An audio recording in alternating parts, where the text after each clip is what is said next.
मुलांना जेव्हा जाणीव होते की आपले आईवडील किती कष्ट करतात आपल्यासाठी, तेव्हा मुलं त्यांच्यासाठी पण आपण काहीतरी केलं पाहिजे या भावनेतून पै पै जोडून जेव्हा त्यांच्यासाठी काहीतरी घेतात, भले ती कितीही छोटी वस्तू असो, पण ती त्यांच्या वडिलांसाठी इतकी मोलाची गोष्ट असते की ते शब्दातही मांडू शकत नाही. इतकं मोल असतं त्याला.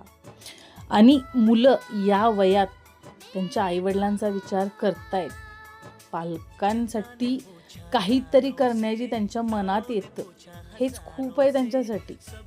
पैसे साठवणे हे स्वतःसाठी साठवायचे असतात हे माहीत आहे, पण आपण पैसे साठवताना हे दुसऱ्यासाठी साठवू शकतो हे आज मुलांनी दाखवून दिलं. यालाच तर आपलेपण आणि आपलेपणातलं प्रेम म्हणतात.